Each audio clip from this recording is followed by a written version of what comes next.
로마서 5장 12절 말씀은 신학적으로 아주 매우 중요한 말씀입니다. 오늘 로마서 5장 오늘 12절부터 21절까지의 말씀 속에는 두 명의 대표자가 등장을 합니다. 그래서 첫 번째 대표자는 죄가 이 세상에 들어오게 만들었고 그 결과가 결국은 사망이 들어와서 모든 사람에게 오악노릇하게 되었다라는 것이에요. 자, 그러나 두 번째 대표자는 많은 사람이 의인이 되도록 만들었고 그 결과 하나님이 구원받은 의인된 자들의 왕이 되셨다라고 말씀하고 있습니다. 자, 혹자는 어떤 사람들은 저한테 이런 질문도 한 적이 있어요. 하나님이 창조주시면 죄도 하나님이 만드신 겁니까? 라는 질문을 이렇게 반문을 하시는 분들도 있는데요. 자, 만약에 이제 가정을 해보는 거예요.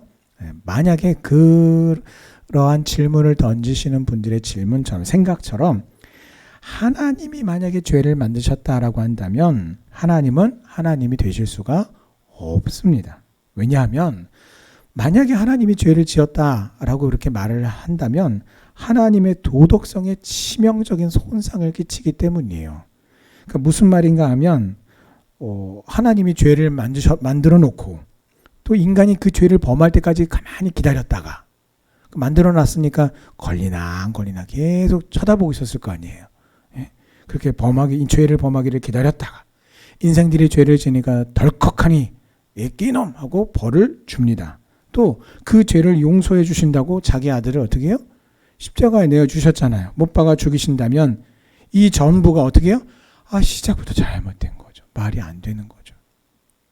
자, 또 만약에 죄를 하나님이 만드신 것이라면 첫 번째는 하나님의 도덕성에 위배되기 때문에 그럴 수가 없다라는 것이고요.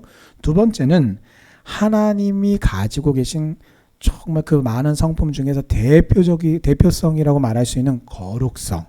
하나님이 그 거룩한 성품에도 이건 말이 안 되는데 어떻게 이렇게 거룩한 성품을 가지신 거룩하신 하나님이 어떻게 이런 것을 만들 수 있지라고 회의를 가지게 만든다는 것이죠. 자, 성경은요 예수님을 어떤 분이라고 우리에게 소개하고 있습니까? 고린도후서 5장 21절에 말씀하시기를 하나님이 죄를 알지도 못하는 이를 우리를 대신하여 죄로 삼으신 것은 우리로 하여금 그 안에서 하나님의 의가 되게 하려 하심이라 라고 하셨어요. 자, 즉 예수님은 우리 인간이 지니고 있는 원죄와는 전혀 관계가 없는 분이라는 거예요. 무관하신 분이라는 겁니다. 왜 그렇습니까? 모든 인간들은요 아담과 하와의 후예예요. 그래서 생육법, 부부의 성관계를 통해서 생명이 잉태가 되고 그렇게 태어나는 모든 사람들은 여기서 예외일 수가 없어요. 그렇기 때문에 그 원죄를 가지고 태어나는 것이죠. 그러나 예수님은 그와는 전혀 관계가 없도록 어떻게 해요? 성령으로 잉태되셨기 때문에 우리에게 있는 원죄가 없는 분이다라고 성경이 그렇게 증언하고 있습니다. 자, 또 예수님은 원죄가 없으실 뿐만 아니라 예수님은 자범죄도 없는 분이십니다. 베드로전서 2장 22절에 그는 죄를 범하지 아니하시고 그 입에 거짓도 없으시며 라고 말씀하셨어요. 그러니까 예수님은 어떤 분이세요? 원죄도 없고 자범죄도 없는 분이다 라고 성경이 우리에게 증언해요. 자, 그런데 만약에 하나님이 죄를 만드신 것이라면 예수님의 이 무죄성이야말로 확실한 거짓말이 돼버린단 말이에요. 왜요? 예수님이 항상 그러셨잖아요. 아버지와 나는 하나이다 라고 그렇게 말씀하셨잖아요. 그런데 예수님은 성경이 그렇게 원죄도 없고 자범죄도 없는 분이시다라고 그렇게 증언을 했는데 만약에 하나님이 죄를 창조하신 그것이 사실이라면 예수님의 이 무죄함도 말이 안 된단 말이에요. 이처럼 하나님은요 죄를 창조하실 수 없어요. 이렇게 얘기했더니 또 어떤 분이에요? 아니 하나님은 뭐든지 다 하실 수도 있다면서요. 예, 하나님은 죄를 창조하실 수 없어요. 이건 무슨 말이냐면 하나님 자신의 성품으로 인해서 그렇게 하시지 않는다라는 거예요. 하나님의 의지로 그렇게 하시지 않는다라는 겁니다. 즉 하나님은 우리가 흔히 말하는 아이고 기준이 없어요. 그때그때 달라요. 이렇게 말하는 그렇게 불리는 분들이 계시잖아요. 저도 참 많이 만나봤거든요. 함께 일하려면요. 막 속이 다 뒤집어져요. 막. 왜요? 분명히 조금 전에는 이렇게 하시오라고 해놓고 이렇게 했더니 이걸 왜 이렇게 했냐고 저렇게 하라고 또 이야기합니다. 그러면 알았습니다. 그리고 또 저렇게 해놓으면 또 나중에 가가지고 뭐라 그래요? 내가 이렇게 하라고 그랬는데 왜 저렇게 했냐? 그때그때 다르단 말이에요. 근데 우리 하나님은 그런 분이 아니시라는 겁니다. 하나님은 질서의 하나님이시되 하나님이 가지고 계시는 그 모든 하나님의 성품과 위배됨이 없이 완전 무결하게 완벽하게 하나님의 그 선하신 뜻들을 이루어 가시며 일을 하신단 말이죠.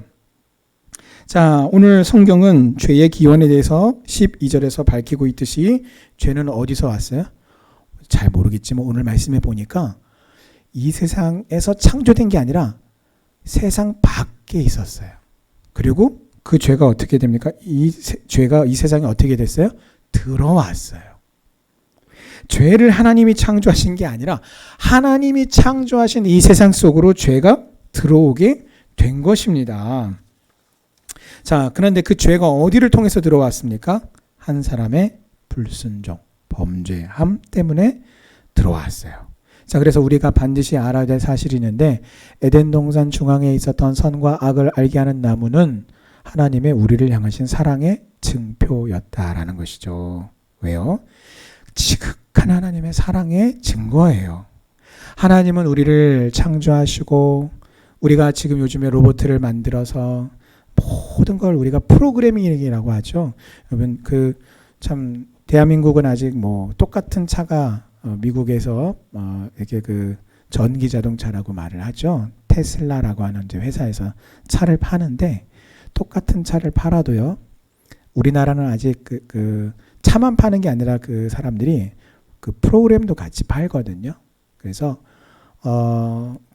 기본으로 깔려 있는 프로그램이 있습니다. 그거는 차 살 때 그냥 공짜로 같이 사는 거예요. 근데 기본 프로그램 이외에 2개의 프로그램이 더 있습니다. 그래서 하나는 한 480만 원 정도 하고 또 다른 하나는 한 900만 원대 해요. 그런데 480만 원짜리를 이제 사서 돈은 480만 원을 내는데 그냥 차에 가서 몇 번 스위치 누르면 업데이트가 돼서 그걸로 깔리는 거예요, 차에.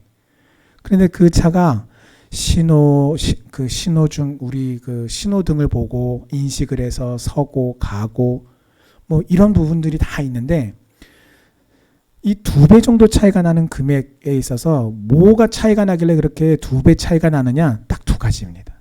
네. 그래서 한 60만 원짜리는 진짜 완전히 전자동이라고 불릴 만한 오토파일이에요. 그냥 나는 차에 타기만 하고 목적지만 설정해주면 차가 알아서 다 갑니다. 그런데 우리나라에는 그 핵심 2가지가 지원이 되지를 않아요.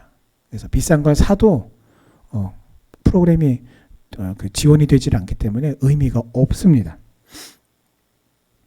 그래서 참 놀라워요.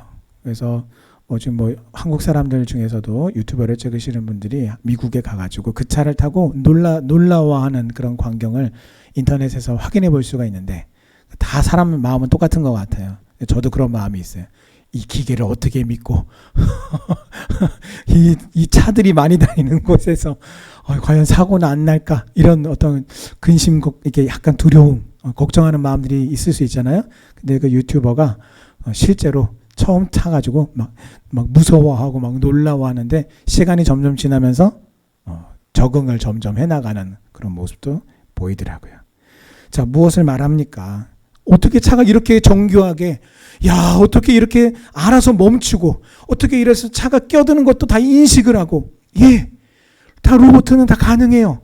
그 모든 것들이 미리 인간이 프로그램을 만들어서 그 로봇 자동차라고 하는 로봇에다가 인식을 해서 그것을 집어넣은 거예요. 이런 경우에는 이렇게 하고 저런 경우에는 저렇게 하라는 것을 다 모든 경우의 수를 다 갖다 그 안에다가 집어넣어놓고서 이대로만 해라고 시키는 것인데도 불구하고 우리가 그 차를 타고 놀라워한단 말이에요. 그런데 하나님은 우리를 그렇게 창조하지 않으셨어요. 우리에게 완벽한 자유의지를 주시고 그 자유의지를 가지고 하나님의 그 말씀에 따라 순종하고 우리가 절제하고 무엇이 선한 것인가, 하나님의 말씀을 따르는 것이 선한 것이다라는 것을 우리가 끊임없이 되새기면서 우리 자신을 온전히 하나님께 내어드리는 것으로서 나를 창조하셨단 말이에요. 그러므로 이게 뭐예요?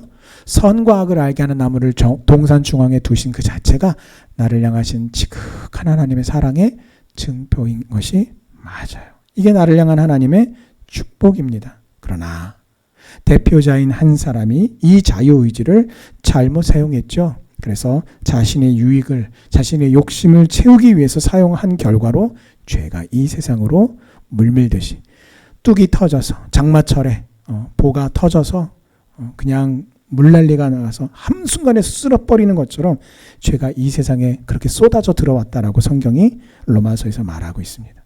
자, 그래서 오늘 12절 말씀은 그 죄가 쏟아져 들어온 결과가 무엇인지를 이야기하고 있죠. 죄의 결과가 무엇입니까?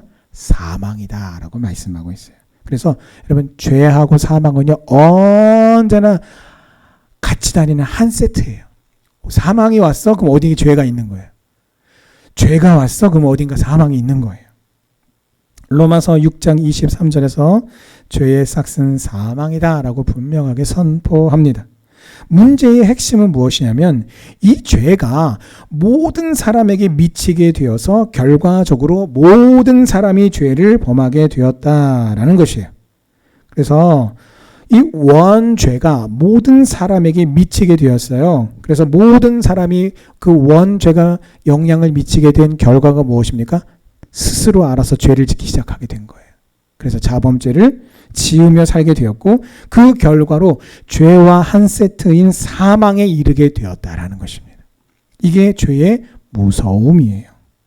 우리가 여러분 그 전염병이 무서운 이유가 무엇입니까? 과거 중세시대 때 흑사병이 유럽에 창궐했을 때 정말 많은 사람들이 죽었어요. 왜요? 그 병이 그냥 혼자 앓고 끝나는 병이면 괜찮은데 옆 사람에게 전파된단 말이에요. 그래서 무서운 거예요. 죄의 무서움이 바로 여기에 있는 것입니다. 그러므로 우리는요, 이 죄의 무서움을 기억하며 동시에 이 죄를 무력화시키신 우리 주 예수 그리스도의 구원의 은혜에 감사하며 기뻐하는 믿음의 삶에 힘쓰는 우리 성도님들 되시기를 바랍니다. 자, 오늘 죄를 밝히 드러내는 율법과 관계없이 죄는 어떻게 해요? 존재했대요. 율법이 있든 없든 율법이 없었던 시대에도 죄는 선재했다라는 것입니다. 자, 율법이 있음으로 인해서 없던 죄가 규정이 되고 이건 이제부터 죄라고 하겠습니다 라고 한 게 아니라는 거예요. 자, 사람들이 평화롭게 살던 어떤 마을이 있었어요. 그런데 갑자기 어느 날 그 마을에 율법이라는 게 짠 하고 나타났는데 짠 하고 나타나서 이것저것을 다 규정하기 시작합니다. 이건 죄입니다. 이건 죄가 아닙니다. 이런 식으로 규정하고 제한한 결과 이거는 당신이 나타나기 어저께까지는 죄가 아니었는데 이제부터 이건 죄란 말입니까? 이게 아니라는 거예요. 죄는 율법이 있기 전부터 죄였습니다. 단지 율법이 있기 전부터 죄는 있었지만 사람들은 율법이라고 하는 기준이 없다 보니까 죄가 죄인 줄 모르고 살아왔을 뿐이라는 것입니다. 자, 그러나 율법이 주어진 모세 이후에는 죄가 죄인 줄 이제 알게 되었어요. 그러면 이제 우리가 이렇게 생각할 수 있잖아요. 어저께까지는 제가 이게 죄인 줄 몰라서 죄를 졌습니다. 근데 이제 율법이 짠하고 나타났단 말이에요. 그러니까 이제 죄가 죄인 줄을 어떻게 되었어요? 알게 되었단 말이에요. 그럼 이제 알았으니까 피할 수 있고 안 할 수 있잖아요. 근데 놀랍게도 죄가 죄인 줄 모르고 죄를 졌다. 어저께까지는 모르고 그렇게 죄를 졌다면 오늘부터는 어떻게 해요? 죄가 죄인 줄 알면서도 또 죄를 짓는 인간의 본성인 죄성으로 인해서 그냥 모르고 짓던 죄를 이제는 알고 짓던 것으로 바뀌었을 뿐이라는 것입니다. 자, 오늘 14절에 아담의 범죄와 같은 죄를 짓지 아니한 자들까지도 사망이 왕 노릇하게 되었다라는 이 말씀의 의미는 어떤 뜻이냐면 모든 사람들에게 원죄가 작용되었다라는 뜻입니다. 이 원죄가 도대체 뭐예요?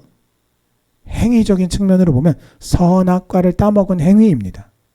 그런데 이 선악과를 따먹고 불순종한 죄는 누가 지었어요? 아담이 지었잖아요. 그런데 왜 아담이 아닌 모든 사람에게 이 원죄가 적용이 되는 걸까요? 실제로 그 죄를 저지른 건 아담인데 말이죠. 그것은 바로 아담이 인류의 첫사람으로서 바로 모든 인류의 대표자이기 때문입니다. 그래서 이 원리를 알려주면서 동시에 우리에게 무엇을 실질적으로 전달하고자 하는 것이냐면 이 똑같은 원리로 인해서 두 번째 대표자 역시 이 원리에 의해서 모든 사람을 의인으로 만든다라는 것을 말씀하는 것입니다. 그리고 이 두 번째 대표자는 우리가 잘 아는 것처럼 바로 예수 그리스도를 가리킵니다. 그래서 오늘 18절에 보시면 그런즉 한 범죄로 많은 사람이 정죄에 이른 것 같이 한 의로운 행위로 말미암아 많은 사람이 의롭다 하심을 받아 생명에 이르렀느니라 라고 말씀하시는 것이 바로 그것입니다. 여러분, 인간 가운데 완벽한 사람이 있어요? 없어요? 없다고 다들 답변은 정말 잘하신단 말이에요. 완벽한 사람이 없죠. 이게 맞아요. 없어요. 완벽하지 않다 보니까 뭐가 많습니까? 실수가 많아요. 또 허물도 많습니다. 그리고 실수하고 허물만 많으면 그나마 좀 봐줄만 할 텐데 실수도 많고 허물도 많고 죄도 많이 짓고 뭐 이렇게 사람이 부족한 게 많은지. 여러분, 오래 같이 살다 보면은요, 이상하게 예쁜 구석은 자꾸 사라지고 뭐가 자꾸 늘어나요? 미운 구석만 자꾸 늘어난단 말이에요. 그러니까 세월이 이렇게 많이 흐르면 어떻게 됩니까? 사랑할 만한 존재가 아니라 이 사람은 어떤 존재예요? 내가 200% 확신하건대 어떤 존재예요? 얼마든지 미워할 만한 사람인 거예요. 얼마든지 욕먹을 사람이고 얼마든지 비난받아도 마땅한 사람이고, 내가 이렇게 지금 너를 향해서 화를 내고 분노하고 막 짜증을 내고 하는 이유, 그 다 원인 제공 네가 했잖아. 그런 구석이 자꾸 어떻게 해요? 이따가 없어지면 다행인데 눈 감고 눈 뜨면 또 생기고 또 눈 감고 또 뜨면 또 생기고 사라지지는 않고 자꾸 늘어난단 말이에요. 그래서 여러분 어떡합니까? 그게 완벽하지 않은 우리의 모습이란 말이에요. 너의 모습이 아니라 너도 그리고 나도 마찬가지인 거죠. 자, 아이고 어쩌면 저렇게 사랑스러울까 싶은 사람이 여러분 마음에 지금 있습니까? 있을 수 있겠죠. 그건요, 내가 지금 어떤 상태인 거예요? 사랑에 빠져 있는 상태인 거예요. 사랑에 빠져 있는 상태예요. 그래서 사랑에도요, 사랑에도 안 빠지고 또 반대로 미움에도 안 빠지는 어떤 중간자적인 어떤 그런 중심을 잘 잡고 있는 사람에게 나타나는 반응은 뭘까요? 어떤 반응일까요? 무반응일까요? 사랑에 빠지지 않았으니까. 또 미움에도 안 빠졌으니까. 아까 제가 말씀을 드렸던 눈만 뜨면 맨날 미워할 만한 구석이 늘어나는 것이 자꾸 눈에 보여. 그럼 나는 어떤 상태예요? 당연히 사랑에 빠진 상태는 아닐 거고요. 그럼 나는 어떤 상태에 있는 거예요 지금? 그게 중간자적인 입장이에요. 그게 미움에 빠진 모습이 아니라 그게 바로 중심을 잘 잡고 있는 우리의 모습이란 말이에요. 우리는 중심을 잘 잡고 있는데도 자꾸 미워할 만한 구석만 눈에 자꾸 보인단 말이에요. 그런데 내 눈이 잘못된 게 아니라 우리 존재가 그런 존재란 말이에요. 완벽하지 않기 때문이죠.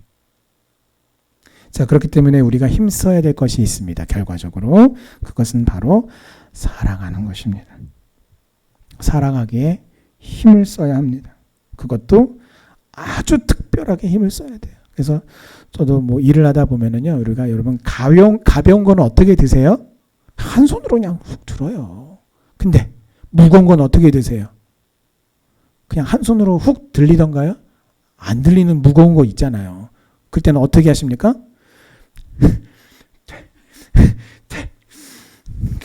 그리고 어떻게 해요? 또 호흡도 호흡도 가다듬고 막 힘을 쓰려고 막 준비를 한 다음에 이렇게 들려고 하잖아요. 근데 그렇게도 안 되면 어떻게 해요? 그 다음에 어떻게 해요?